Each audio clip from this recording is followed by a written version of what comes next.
আনন্দ নিকেতনে আপনাকে স্বাগত জানাই।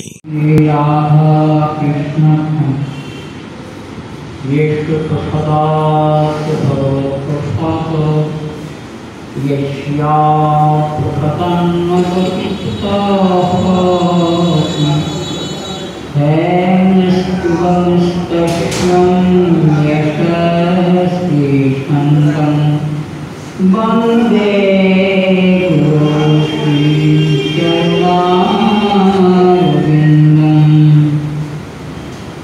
वंदे हम श्री गुरु श्रीयुतपदकमलं श्री गुरुं वैष्णवांश्च श्रीरूपं शास्त्रज्ञातं स्वभगनं रघुनाथान्वितं तं परिवं सात्वेकं सवधूतं परिजनसहितं श्रीकृष्ण चैतन्यदेवं श्रीराधाकृष्णपादं सहगणं ललिता श्रीविशाखान्वितं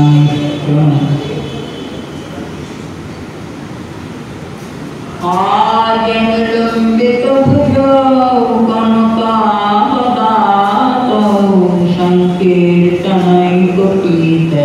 कमलातक्षो निष्ठं करो दिव्यगजौ युगधर्मपालौ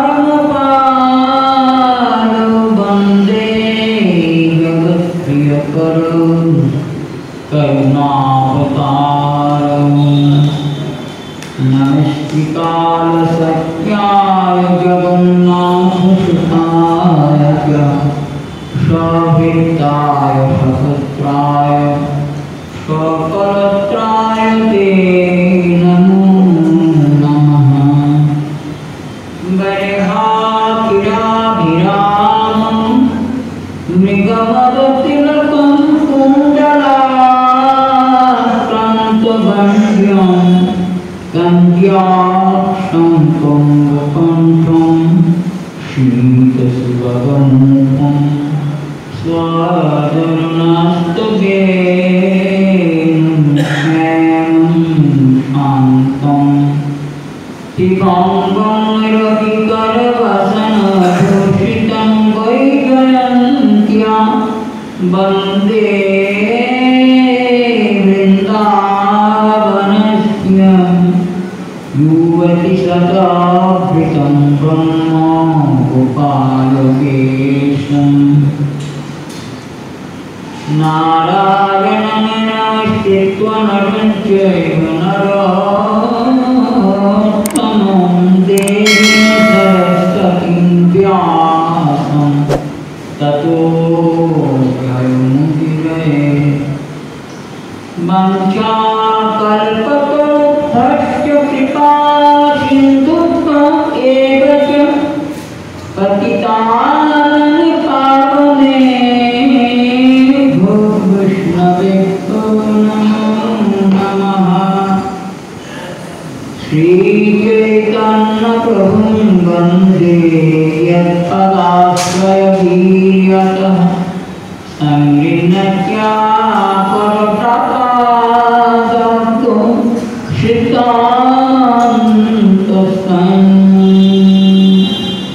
जय गौरीशङ्करमानन्दे हरि भोरि जय गौरीताख्या।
সমাগত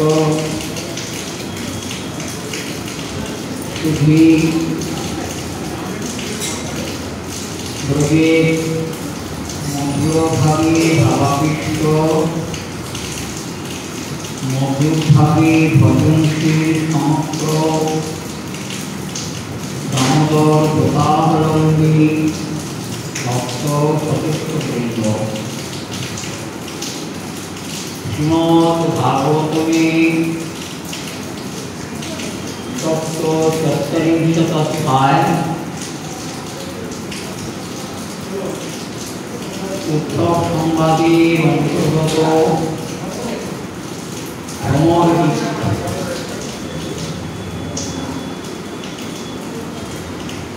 চিত্রজল্প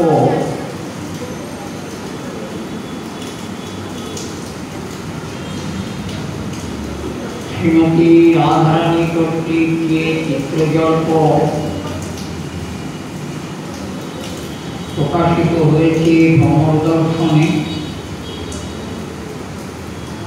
তথা উদ্ধব দর্শনে তৎ বিষয়ের আস্বাদনে আমরা বর্তমান আছি। এই প্রকারে আস্বাদন করতে করতে আমরা কয়েকদিন যাবৎ প্রজল্প প্রসঙ্গ নিয়ে আস্বাদন করছি।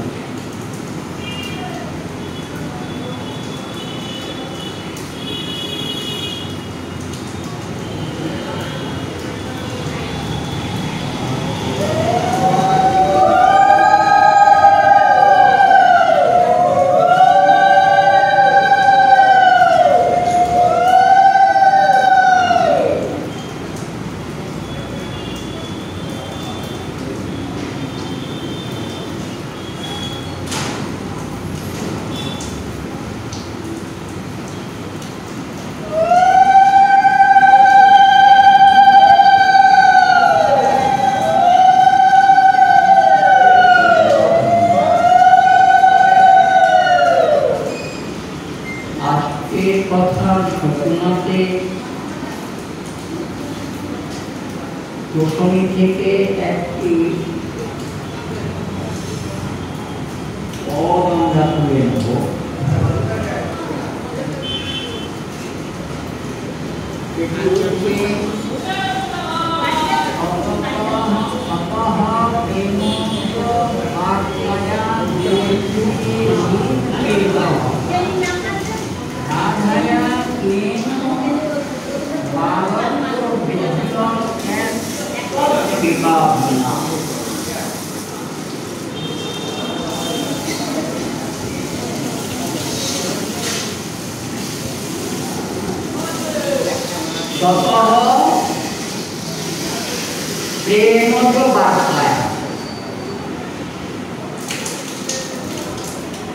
আমরা বিপ্রলম্ব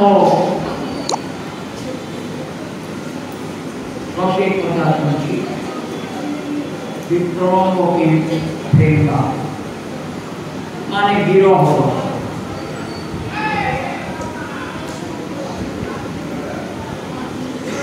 তো শ্রী কৃষ্ণ আলাপ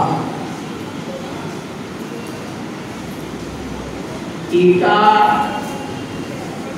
চিন্ময় জগতের বস্তু।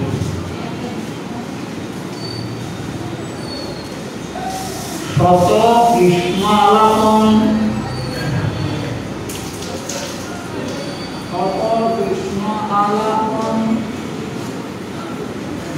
কৃষ্ণ প্রেমন্দ্র বার্তায়া বলতে কৃষ্ণ প্রেমেতে আপ্লুত অন্তঃকরণ বাহ্য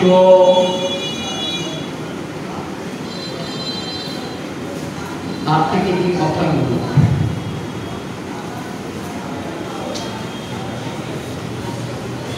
মহাপ্রভুকে তো বিষয় দেখেছেন ভালো করে লক্ষ্য করে। ঈশ্বর চরিত্র ঈশ্বরকে এমনি বোঝা যায় সামর্থ্য, সেই সামর্থ্য থেকে ঈশ্বরকে বুঝতে হয়। শ্রীমন মহাপ্রভু ক্ষুধা তৃষ্ণা কোনো কিছুতে কখনো দৃকপাত ছিল না। কিন্তু কৃষ্ণ বিষয়ে ভাবনায় সর্বক্ষণ তার অন্তর্ভাবনা কখনো বা অর্ধবাচ্য জগতে অবস্থান। আজ যদি আমার কাছে একাদশী এসে উপস্থিত হয় আমাদের কাছে, একটু বুঝি, তার সকালবেলা হয়ে কি হবে? আমার ফল জল যদি এসব নিয়ে থাকে, দুধ একটু অন্য কিছু যদি নিয়ে থাকেন, হয়তো সকালবেলা আমার কি হবে? অবস্থাটা কি করবে? আমরা কি করবো? কৃষ্ণ কথা আলাপ একাদশীর দিনে সবসময় কি কৃষ্ণ কথা আলোচনা করি আমরা? ব্রত নিয়েছি কিন্তু একাদশী। উপবাস শব্দের অর্থ হলো উপরে বাস করা, তাই তো? সংক্ষেপ উপরে বাস করা, উপবাস। সে উপরে বলতে কৃষ্ণের কাছে, উপর শব্দে সমীপ, আবার উপরেও কৃষ্ণের সমীপে নিরন্তর বাস করাই হলো উপবাস। তো একাদশী দিনে সবসময় সারাদিনের রাত্রি আমরা কৃষ্ণের সামনে বসে আছি। সে সামনে না বসে থেকে কৃষ্ণ কথা আলাপনের কাছে বসে আছে। আর দ্বাদশীর দিনে সকালবেলা কি করবো?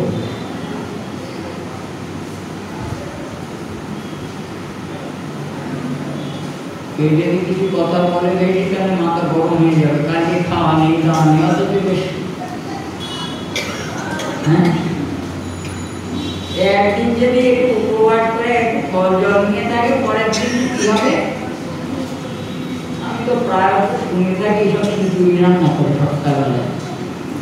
সবার আগে খিচুড়ি, পালনের টাইম হয়নি, আগে খিচুড়ি রান্না হবে। তারপরে পালনের টাইম হলে আর দিনের পর দিন অনাহারি, অনিদ্রা,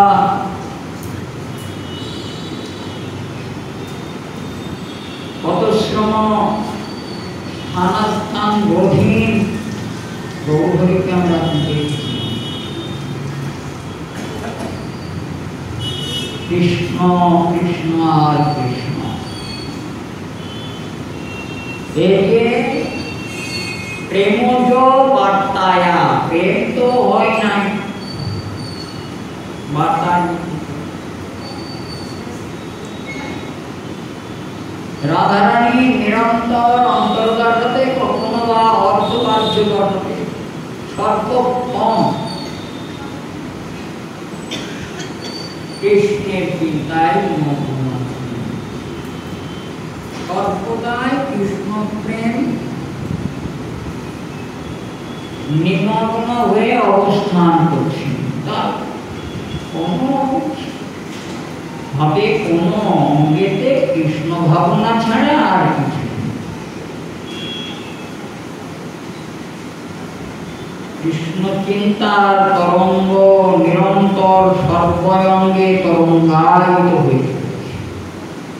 তাই এটা জীব জগতে হওয়া সম্ভব, চিন্ময় জগতের বস্তু। তথাপি জগতে এ আস্বাদন এসেছে আমাদের মহাজনদের কাছে। তারা কি বলছেন? জীব যতই না ভালো জিনিস সবাই খেতে ইচ্ছা করে, তাই না? এমন অমৃত জীব এক কি পান করতে পারবে না, এক কি খেতে পারবে না। অতি দয়াশীল মহাজনগণ তাই শ্রী রাধারানীর এই কৃষ্ণ ভাবনা, এই বিপ্রলম্ভ প্রেম জগৎবাসীকে একটু আস্বাদন করাবার জন্য শ্রীমান মহাপ্রভুর কৃপাকৃত যে সমস্ত মহাজনগণ তারা শক্তি পেয়েছে, তারাই বর্ণনা করেছেন। তাদের বর্ণনায় আমাদের ভাবটা কিছু আমরা উপলব্ধি করতে পারি, বুঝতে পারবো না, ক্ষমতা নেই। কারণ এটা অত্যন্ত ভজন সাপেক্ষ। যেখানে উদ্ধব বাধা পড়েছে সেটাই আর উদ্ধবের একটা অহংকার ছিল, অভিমান ছিল, একটা দম্ভ ছিল। আমার মতন কৃষ্ণ ভক্ত, আমি নিশ্চিত কৃষ্ণ ভক্ত, এরকম একটা অহংকার বা অভিমান উদ্ধবের ছিল। ভগবান আপনি সেটা জানেন, উদ্ধবের প্রতি করুণা করে এই দুর্যোগকে কিন্তু সবার পক্ষে জানা সম্ভব নয়। তো উদ্ধবকে এই অধ্যায়টা শিক্ষা করাবার জন্য তার অভিমান, ভক্তের কেন অভিমান থাকবে, ভক্ত কিরকম অবস্থা হয় তা দেখাবার জন্য তাকে প্রেরণ করেছে।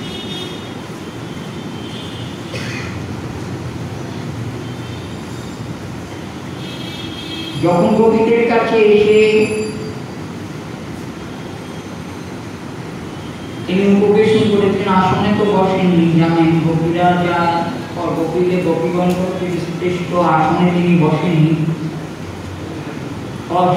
শ্রদ্ধা সম্মান পুরস্কার আসনের পাশে বসে। আর তাদের অলৌকিক কৃষ্ণ ভাব তিনি আস্বাদন করছেন নীরব। তাদের এই কৃষ্ণগত প্রাণ হয়ে কৃষ্ণ বিষয় বিহিত প্রেমচেষ্টা তাকে মুগ্ধ করেছে, তাকে মোহিত করেছে, তাকে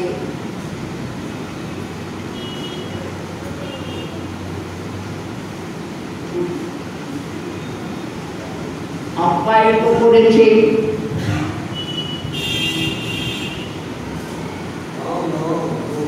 আর অন্তঃকরণকে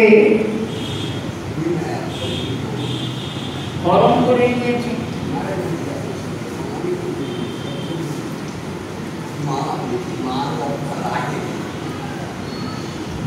আর তাই জন্য গোপীদের প্রতি সেই তাদের ভাব দর্শন করে কিছু নেই, কৃষ্ণ ভাব। এটার কৃষ্ণ ভাবময় শরীরটাকে অবস্থান কোনো বলতে নেই তাদের। এখানে একজন পরপুরুষ রয়েছেন, তিনি কি মনে করবেন এইসব ভাবনা দূরে চলে গিয়েছে, কৃষ্ণ চিন্তা করতে করতে এমনই কৃষ্ণ চিন্তা, কৃষ্ণ অনুরাগ, কৃষ্ণ ভাব যে কখনো তারা কাঁদছেন, কৃষ্ণের লীলা স্মরণ করে কখনো নৃত্য করছেন, এগুলো বাহ্যশ্রী কি শূন্যতা কৃষ্ণ চিন্তায়।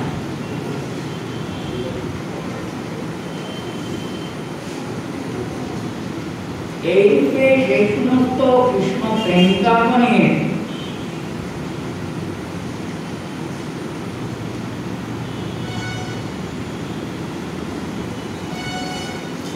সৎসঙ্গ প্রভাব,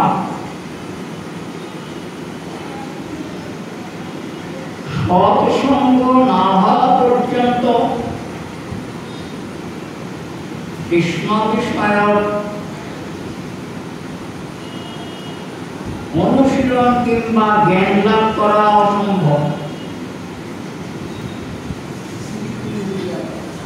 এজন্য প্রেমিকা সেই সমস্ত গোপী সমাজ সৎসঙ্গ, তারপরে সৎসঙ্গ বলে তার প্রভাবে উদ্ধবের মনে যেখানে উদ্ধবের মনে যে মলিনতা ছিল, যে কোনো বিষয়তে নিজেকে বড় মনে করার কোনো প্রকার প্রচেষ্টার মলিনতা,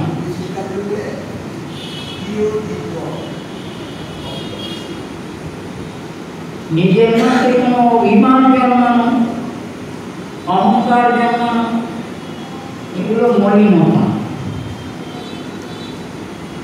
আর এই মলিনতা আমরা রাসলীলায় গোপীগণের মধ্যে এতটুকু জন্মেছিল, আমাদের হয় না। তাদের কখনোই বৈধ বুদ্ধি হয় না। তবুও রাসলীলায় ভগবান শ্রীকৃষ্ণ দর্শন করার জন্য জগৎকে একটুখানি মলিনতা জন্মেছিল সামান্য সময়ের জন্য, যে আমরা এই ত্রিভুবনে সমস্ত রমণীগণের মধ্যে সর্বশ্রেষ্ঠ। যেহেতু কৃষ্ণ আমাদের কণ্ঠালিঙ্গ, পরস্পর্শ, এরকম অনেক প্রকারে আমাদেরকে যে কৃপা করেছেন, এটা অন্য কেউ কানা দেবরা রমণীগণ নয়, অন্য কোনো রমণী এই কৃপা। তাই আমরা ধন্যা এটুকু মলিন বড় বস্তু পাওয়াতে এরকম একটু অহংকার আমাকে যারা ভজনা করবে তাদের কেন এতটুকু অহংকার থাকবে, ওটা আমি রাখতে দেবো না। আমি তাকে শোধন করে নেব।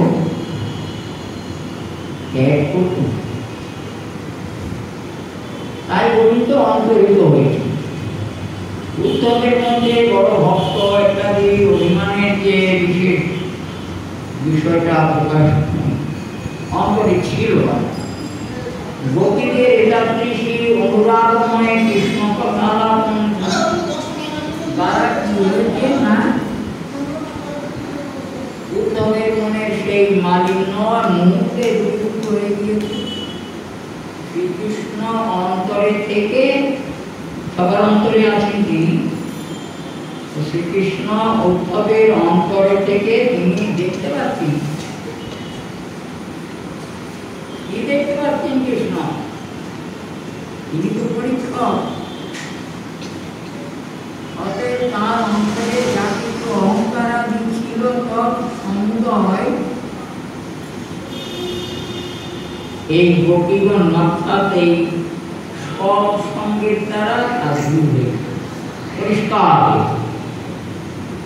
সৎসঙ্গ ব্যতিরিক্ত কখনোই, তাদের কৃপা ব্যতিরিক্ত কখনোই ভক্তি লাভ বা কৃষ্ণ জ্ঞান হতে পারে না, কৃষ্ণের সম্বন্ধ হতে পারে। তাই কি শ্রীকৃষ্ণ দেখলেন কি না, কৃষ্ণ প্রেয়সীগণের এই মলিনতা। এবারে কথা বলব, এই কি অন্তরের মলিনতা আমাদের আছে না নেই? আছে না, মনে নেই। আমাদের অন্তরে কোনো মলিনতা নেই, আমরা একদম পরিষ্কার। ওই জন্য আমরা নিরন্তর রাধারানীকে দর্শন করতে পারি, তাই না? আমরা দর্শন করতে পারবো যতক্ষণ পর্যন্ত এই অহংকার, এই মলিনতা, অভিমান থাকবে, ততক্ষণ পর্যন্ত রাধারানীর দর্শন পাওয়া অতি অসম্ভব, অতি অসম্ভব। আমি বলছি কেন, আমি আসছি কথায়।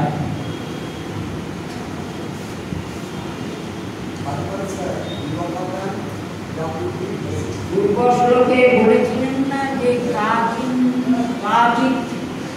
কথাটা বলেছিলেন। এই পূর্ব শ্লোকে যে কাচিৎ মধুকরম দৃष्ट्वा ধ্যায়ন্তি কৃষ্ণ সঙ্গমম, কাচিৎ মধুকরম দৃष्ट्वा ধ্যায়ন্তি কৃষ্ণ। ওখানে যে কাচিৎ শব্দটা প্রয়োগ, তাকে এতক্ষণ যে সমস্ত কথাগুলো বলেছেন, যাদের কথা শুনেছেন, ওরা কিন্তু রাধিকার কেউ নয়, ওরা অন্য গতি, খুব ভালো করে স্মরণ রাখবেন, ওরা অন্য গতি জুতে জুতে আছেন। তো এই কাচিৎ শব্দ যখন পূর্ব শ্লোকে প্রয়োগ হয়েছে, তখনই শ্রীমতী রাধারানী অষ্টসখী প্রধানা ওখানে কথা আসছে না, তখনই তিনি এই যে লীলা কৌশল, তবে অন্তঃকরণ যখন স্বচ্ছ পবিত্র হয়েছে তখনই শ্রীমতী রাধারানী কৃষ্ণ কৃপায় কৃষ্ণ কৃপা করে রাধারানীকে তখন প্রেরণ করেছেন, তার আগে পর্যন্ত দর্শন করেন, স্বর্ণাক্ষরে লিখে রেখে দিতে পারেন কথা। তার আগে পর্যন্ত তার দর্শন যোগ্যতা বা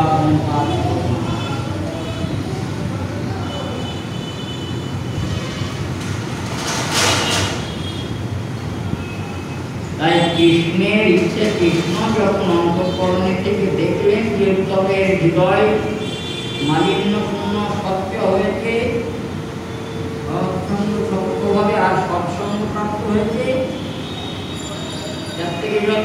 সত্য হয়েছে, হৃদয় পরিচ্ছন্ন হয়ে গেছে, তখন কৃষ্ণ কৃপা করে রাধারানীকে ওই স্থানে আনলেন এবং নিজেও বিশ্বনাথ চক্রবর্তী মহাশয়ের পদ্মন্ত্রাণে টিকানুসারে গোবিন্দ ভ্রমরূপেও ওখানে উপস্থিত হয়েছেন এবং রাধারানীর ভাব কলা দর্শন করার নচে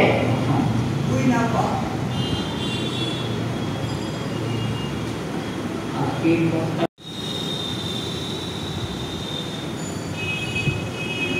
বিপ্রলম্ব প্রসঙ্গে কালকে আমরা অনেক কথা বলা হয়, আশঙ্কা পশু আমরা অনেক কথা আশ্বাসন করেছি, আশ্বাসন করে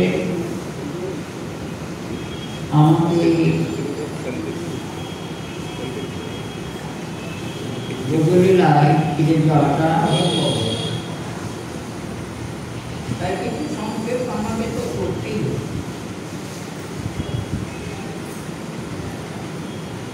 এই যে বিপ্রলম্ব ছোট্ট করে যতক্ষণ পর্যন্ত না শ্রীমতী রাধারানী কৃষ্ণের সঙ্গে মিলিত না হন, অর্থাৎ মিলিত হবার পূর্ব মুহূর্তের বিষয়, মিলিত হবার পূর্ব মুহূর্তের পূর্বের বিষয়টা কি না, সেখানে এই যে কৃষ্ণের সঙ্গে বিয়োগ বা অযুক্ত, বিয়োগ ঠিক না, বিয়োগ হবে না, অযুক্ত পার্থক্য আছে। যতক্ষণ পর্যন্ত কৃষ্ণের সঙ্গে যুক্ত হওয়ার অর্থাৎ মিলিত হবার আগে দেখা এবং মিলিত হওয়ার পরে যুক্ত অথবা অযুক্ত যে কোনো অবস্থায়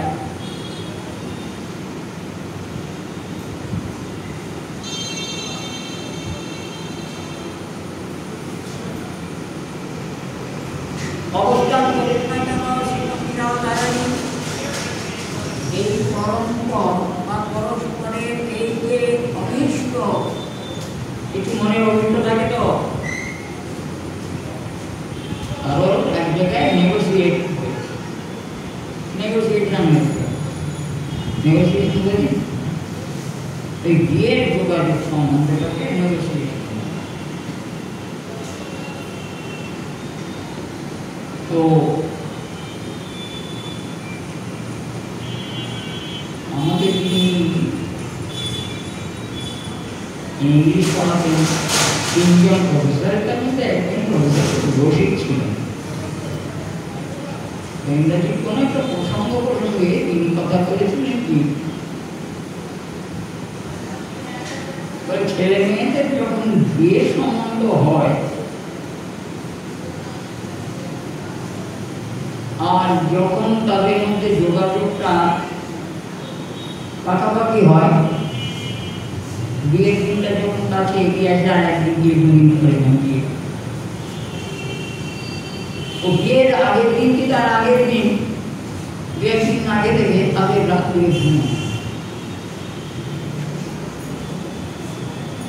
ও চিন্তা করে, বিবাহের চিন্তা করে তাদের ভালো করে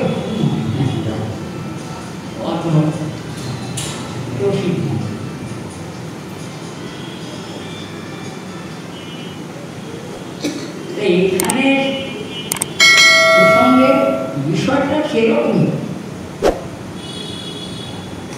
যে গোবিন্দের সঙ্গে যখন রাধারানী যুক্ত হয়ে পারছেন না,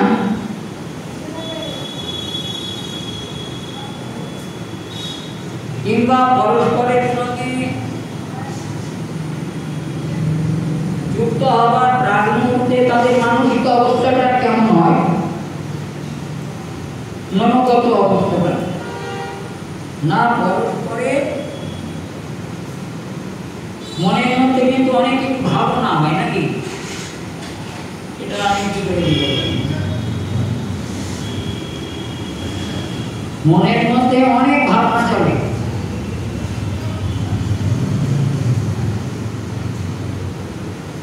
এটা হলে এটা হবে, এটা হবে, ওটা হবে, এটা করবো,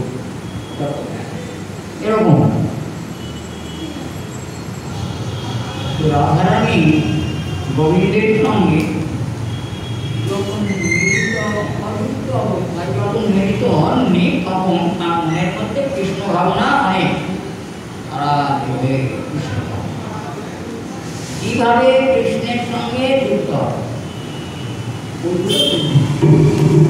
শুধু রাধারানী নয়, গোবিন্দরও ঠিক ওই একই প্রকারে শ্রী রাধিকা বিষয়েতে ভাবনা। তার মানে প্রচন্ড উৎকণ্ঠা বশত যে প্রচন্ড উৎকণ্ঠা থেকে যে সকল আন্তরিক ভাব উদয় হয়, যুক্ত অযুক্ত, মিলিত হওয়ার পরেও বা মিলিত হওয়ার আগেও যুক্ত বা অযুক্ত অবস্থাতে যে সকল ভাব অন্তঃকরণে উদিত হয় ওটাকে বিপ্রলম্ব, ওটাকে বিপ্রলম্ব বলে আপনারা জানেন। বিপ্রলম্ব পরস্পর নায়ক নায়িকার মিলিত হওয়ার মিলনের বা সম্ভোগের পুষ্টিকা।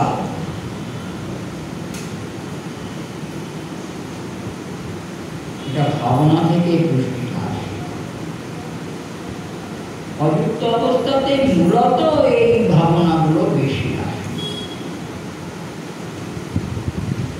আমি বুঝাতে পারছি, আপনারা প্রত্যেকেই প্রৌঢ়, বিষয়গুলো আপনারা বুঝতে পারেন। আর চিন্ময় জগতে অতি উৎকণ্ঠাবশত পরস্পর পরস্পরকে না পাওয়ার কারণে অন্তরে শুধু ভাবনা করেন, শুধু ভাবনা করেন, এরূপে ওরূপে সেরূপে, এই প্রকারে ওই প্রকারে, এরূপ এটা হবে ওটা হবে না। আমি আর অত ভেঙে বলতে পারছি না।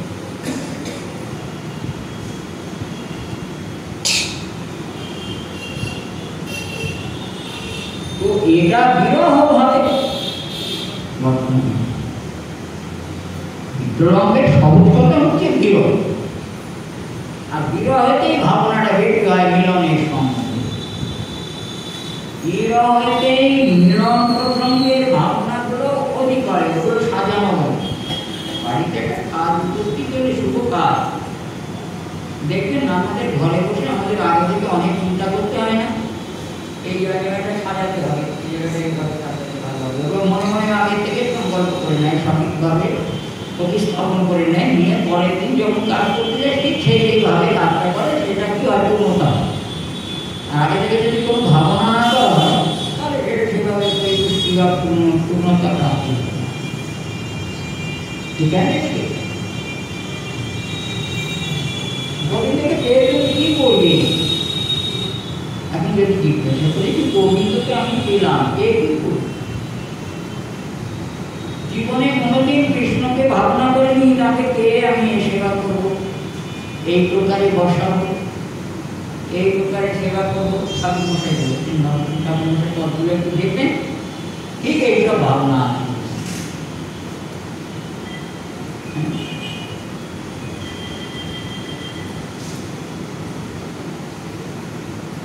রাধা কৃষ্ণ প্রাণ যুগল কৃষ্ণ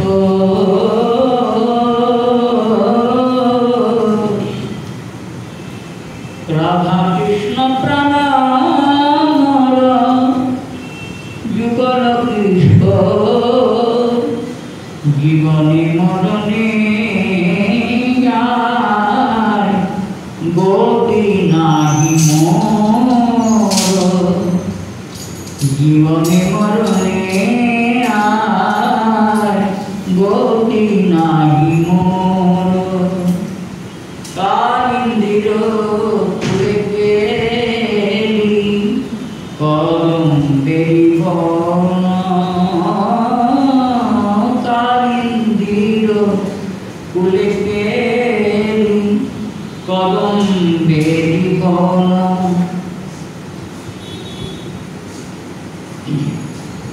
এগুলো মনোভাবন। রতন বেদির পরে বসাবো দুজন।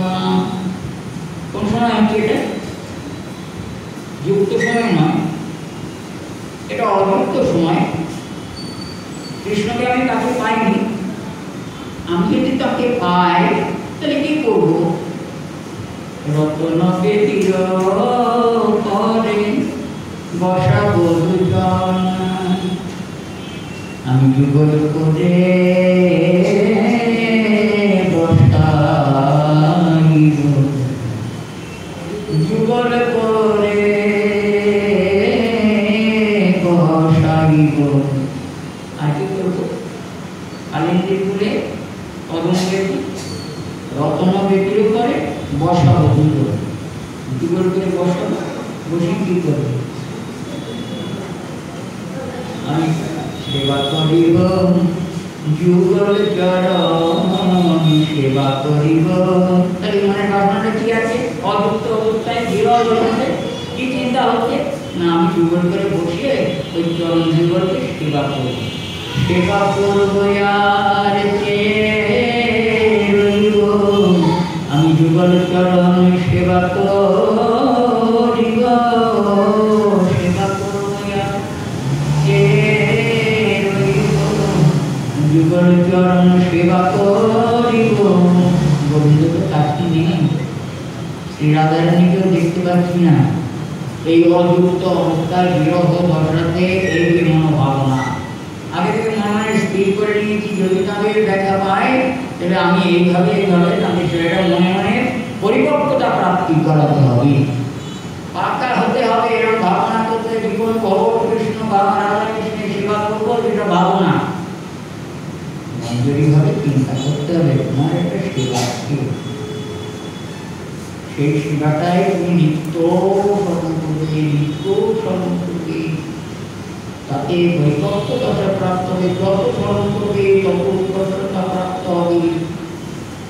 এগুলো আমরা পেয়েছি কোথা থেকে? স্মরণটা ঠাকুরমশাইয়ের স্মরণটা কোন জায়গা থেকে এসেছে? রাধা গোবিন্দের এই যে প্রেম থেকে জগতে যে সম্বন্ধ এসেছে, সম্বন্ধ প্রেম। আর সম্বন্ধ প্রেম না হলে সেখানে সেবা করবার ইচ্ছা বা সেবা করবার কোনো সুযোগ তো সেখানে থাকে না। জ্ঞান যোগ, তপস্যা ইত্যাদি সেখানে এসব নেই। এটা ব্রজের বিষয়, ব্রজ ভাবনা। এখানে সেবা করা যায় যুগের বিষয়।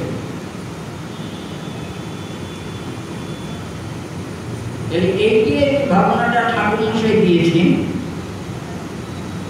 আমাদের কিছু দেবেন, সেবা জানাবেন, সেভাবে আমরা সেই সেবা আগে থেকে স্মরণ করতে করতে দৃঢ় অবস্থাতে স্মরণ করতে করতে পরিপক্ক হতে হবে।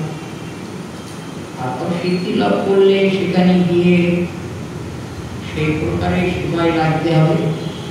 লাগার আগে কি করবে এটাও জানা। আমি এখান থেকে এটা কাঁচা আম আর কাঁচা আম দেখেছেন তো? একই আম, একটা কাঁচা আর একটা পাকা। কাঁচা অবস্থায় কি হবে? নিত্য সাধনা করে কবে আমি ডাঁসা হব, কবে আমি পাবো। ঠিক তো? আমাদের এই দেহটা এখানে যে ভজনা করছে এটা কাঁচা ভাব আছে, কাঁচা আমে। এটাকে পাকার দিকে নিয়ে যেতে হবে। কাঁচা আম পাকে ক্রমান্বয়ে পাকবে তো। আমাকেও সেই নিরাকরণ গুরু আদি কৃপাতে এই কাঁচা আমকে পাকাবার দিকে নিয়ে স্মরণ করতে করতে করতে করতে পরিপক্ক স্মৃতি লাভ হবে, স্মৃতি লাভ হলে এখানে যাবে, গিয়ে করতে পারবে না। এখানে এক বিষয় আছে, তোমার সেবার পরিপক্কতা দর্শন করে শ্রী রাধারানী তার চরণে ডাকি হতে হবে, সেইভাবে সাধনা করতে হবে। গিয়ে সেখানে শ্রী রাধারানী কৃপা করে ওই তোমার কাঁচা আমটা যেটা টেকেছে ওই পাকাটা সুস্বাদু হয়েছে কিনা সেটার জন্য রাধারানী বসে আছেন। তোমাকে পাকা আম সুস্বাদু করে রাধারানী শিক্ষা দিয়ে গোবিন্দের জন্য সেবার জন্য নিয়োজিত করবেন, তুমি নিজে গিয়ে নিজে এটাকে অনুভব তুমি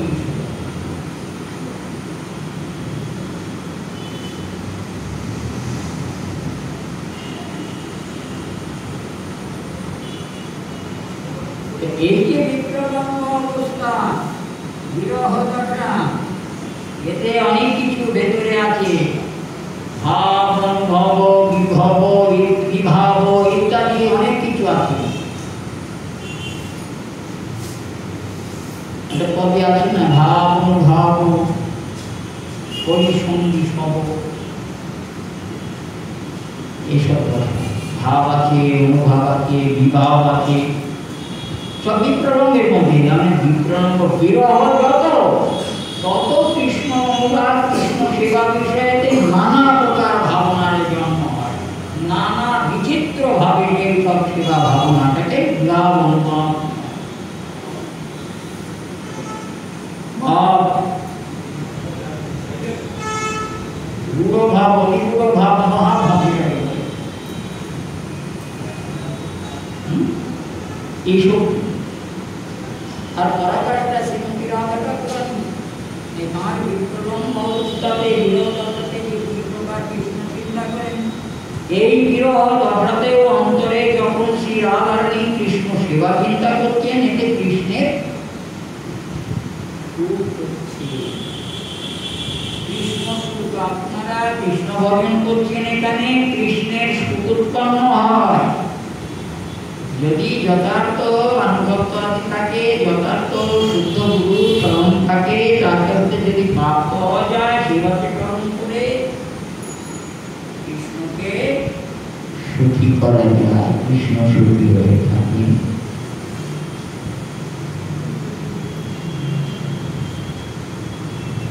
তো কৃষ্ণ সুখের নিমিত্ত এই দুটো লঙ্ঘিত ধর্মকে কারণ বলে একে রস বলা হয়। মিলন বা সম্ভোগের পুষ্টি হয় বলে, পরিপক্কতা প্রাপ্তি হয় বলে এটাকে রস বলেছে। কাঁচা আম থেকে কাঁচা আম যেমন রসালো হয়, তেমনি ভাবনার দ্বারা ক্রমান্বয়ে কৃষ্ণের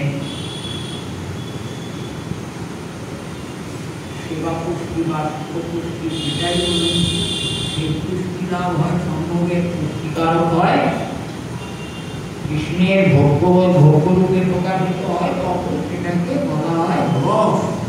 এই জন্যে বিপ্রলম্বকে রস বলেছে। কেন না কৃষ্ণের সুখ বিধান হচ্ছে, এই অবস্থাতে কৃষ্ণের সুখ উৎপন্ন হয়। অত বড়টা ছোট্ট করে বুঝে যাচ্ছে।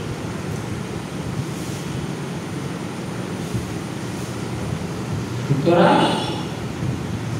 বিরহ তাই হচ্ছে, বিরহ বা বিপ্রলম্ব প্রেম হচ্ছে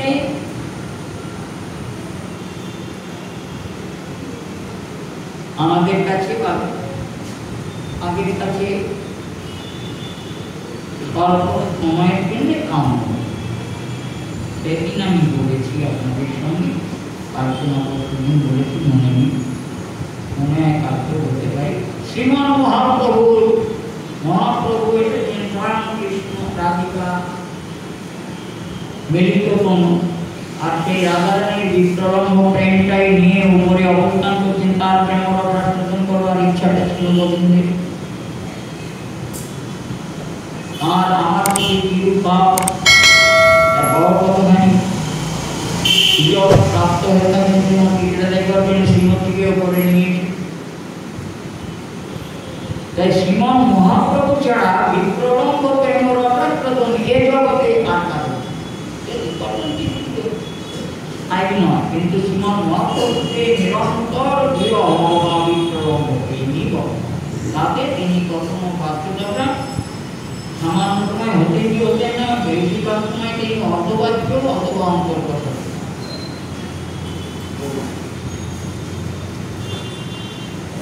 এই বিপ্রলম্ব প্রেম রস বলে যে এটা কত বড় সত্যি, সেটা শ্রীমৎ মহাপ্রভুকে প্রকাশ করে মহাপ্রভু দেখিয়ে দিয়েছে। একটা দৃষ্টান্ত, যখন শ্রীমৎ মহাপ্রভু শ্রী রাধিকার ভাবেতে বিভাবিত হয়ে থাকতেন, তখন তার কণ্ঠস্বর শ্রী রাধারানীর মতন সুমিষ্ট এবং নারীকণ্ঠের মতন, রাধারানীর নারীকণ্ঠ সুমিষ্ট নারীকণ্ঠের মতন কণ্ঠ হয়ে গেছে। তিনি সব কথা রাধারানীর কণ্ঠের মতন।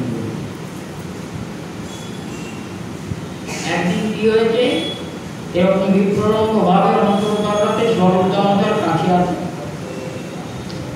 তো শ্রীমান মহাপ্রভু কৃষ্ণ বিরহেতে কাতর হয়ে পড়েছে।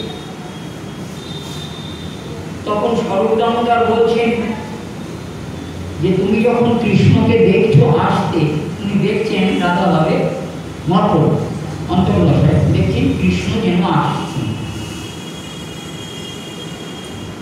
তো গোবিন্দ মহাপ্রভু বলছেন যে তুমি এসেছো, এসো এসো বধুয়া, আমার এখানে এসো বসো বলে নিজের উত্তরীয়টা কেটে বাইরে দেখতে পাচ্ছেন মহাপ্রভু আসছেন। তিনি কি করেছেন, এই আসনে তুমি বলে নিজের উত্তরীয়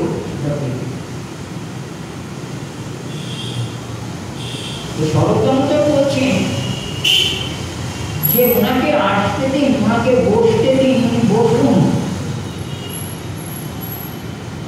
তার কথা আছে, অনেক কথা আছে, ভালো উত্তম।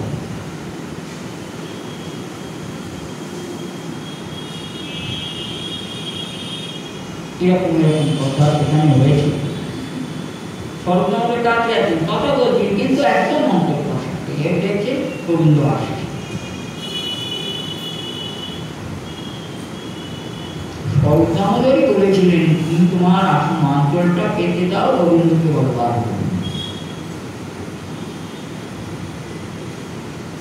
প্রভুর অন্তর তো জানতেন তিনি। দেখুন বিপ্রলম্ব কাকে বলে।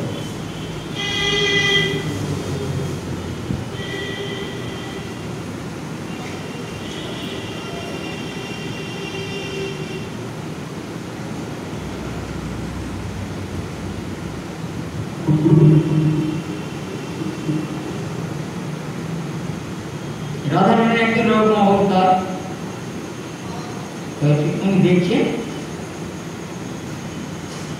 শ্রী গোবিন্দ হাসতে হাসতে তার কাছে আসে।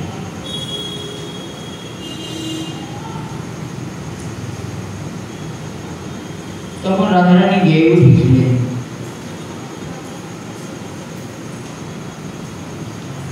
এসো এসো এসো হে বধুয়া, এসো এসো এসো হে বধুয়া, তুমি দূরেতে দাঁড়াবে কেন, দূরেতে দাঁড়াবে কেন, আমার হৃদয়ের ধাম হৃদয়ে এসো, তুমি দূরেতে দাঁড়াবে কেন বলেছি। কিন্তু অন্তর্দশা গোবিন্দ কিন্তু সেখানে সাক্ষাৎ ছিলেন। তিনি দেখছেন গোবিন্দ আসছেন হাসতে হাসতে তার কাছে, তা বলছেন এসো এসো বধুয়া, আমার প্রাণ বধুয়া, আমার কাছে এসো, দূরে কেন দাঁড়িয়ে আছো, আমার হৃদয়ের গণ, আমার হৃদয়ে পেশ।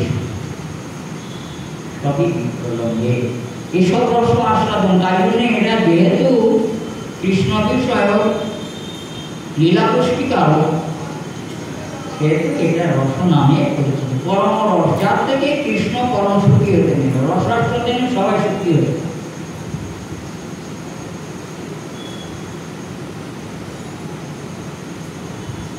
তাই নিত্য রাধারানীর এই বিক্রমঙ্গ ভাব নিত্য গোবিন্দকে নিত্য সর্বতভাবে সর্বক্ষণ শুরু।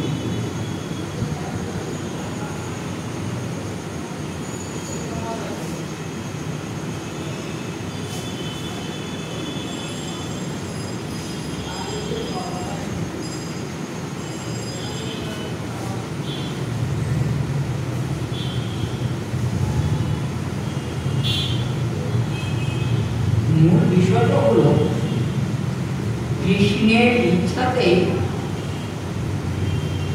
কৃষ্ণের শুভ হেতু, কৃষ্ণের ইচ্ছাতে, কৃষ্ণের শুভ হেতু রাধা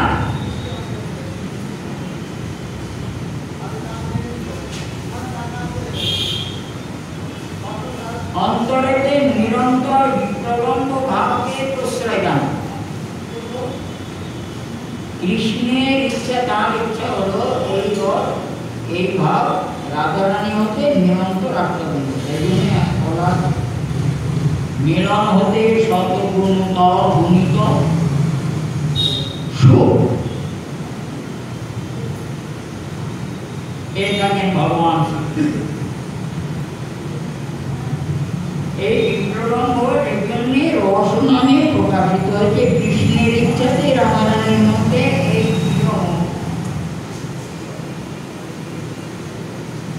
কৃষ্ণ সুখের জন্য তার থেকে যে ভাব প্রকটিত হয় রাধারানীর ওই ভাবরস আস্বাদন করতে ভক্তের ভাবরস গোবিন্দ আস্বাদন করেন। মিলনে তদরূপ আনন্দ হয় না। ভাবরস আস্বাদনকারী, রস আস্বাদনকারী ভগবান শ্রীকৃষ্ণ নিরন্তর এই ভাবরসকে আস্বাদন করবার জন্য রাধারানীতে নিরন্তর প্রেরণা দিতেন বিপ্রলম্ব ভাব। সুখী হবেন ওইসব ভাব দর্শন করতে না।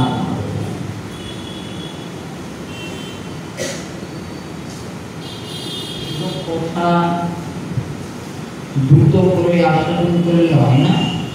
আস্বাদন বলে যাকে মানে ধীরে ধীরে একে হৃদয়ঙ্গম করবার চেষ্টা করতে হয়, অল্প অল্প করে, তাহলে মনে থাকবে। তাই এ বিষয়ে আজকে আমি আর মোটেই বেশি কথা বলবো না। কৃষ্ণের ইচ্ছাতে কি কৃষ্ণের প্রতি রাধারানীর এই বিপ্রলম্ব ভাব প্রকাশে তাঁকে সুখী করতেন, এটাই যা হতে সুখ হয় সেটাই রস নামে পরিচিত। নিতাই গৌর সীতানন্দে হরি বল।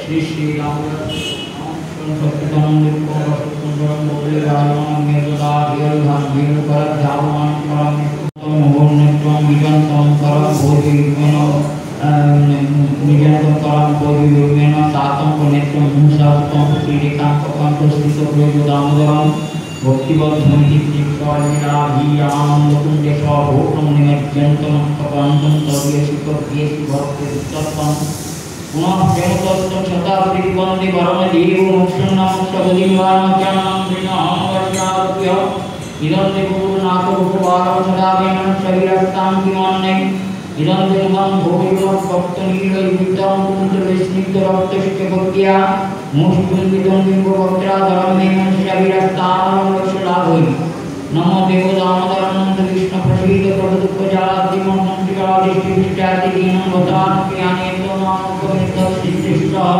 कुबेरात्मयोगो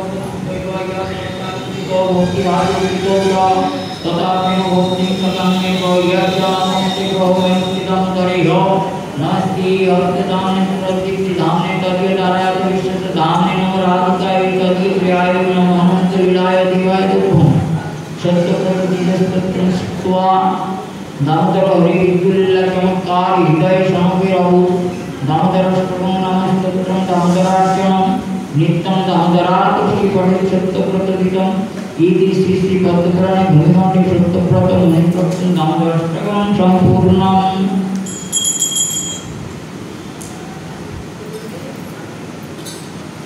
श्री श्री शिक्षाष्टकम् चेतदर्पणमार्गिणं भवमादवाग्निर्पापं श्रेयकैरवचन्द्रिकाविशरणं विद्यागतजीवनमानन्दं बुद्धिवर्धनं प्रतिपदं पूर्णामृतश्चादनं सर्वात्मस्नपनं परं विगते श्रीकृष्णसङ्कीर्तनं नाम नाम करि बहुधा निज सर्वशक्तिस्तत्रार्पितनियमितस्मरणेन यदा तव कृपा भगवान् ममापि दुर्दैवमेति संज्ञाविनीनं राम किलादपिशविनिचेन तरुरीव सहिष्णुना अमनीनामनुदेन कीर्तनीयो सदा हरिः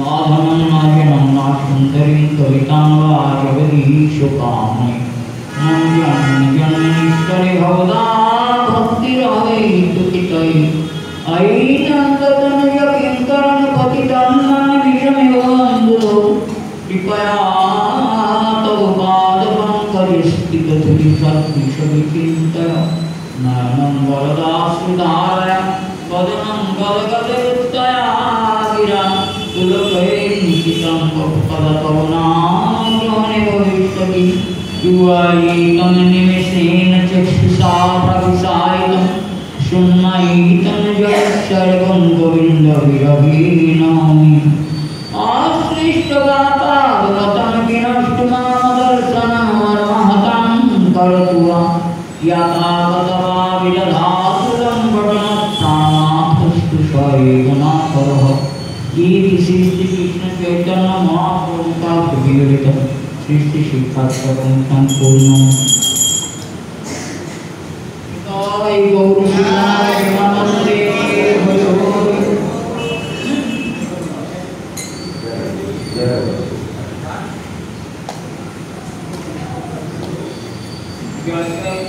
राधे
এই ধরনের আরো ভিডিও দেখতে চ্যানেলটিকে এখনই সাবস্ক্রাইব করুন।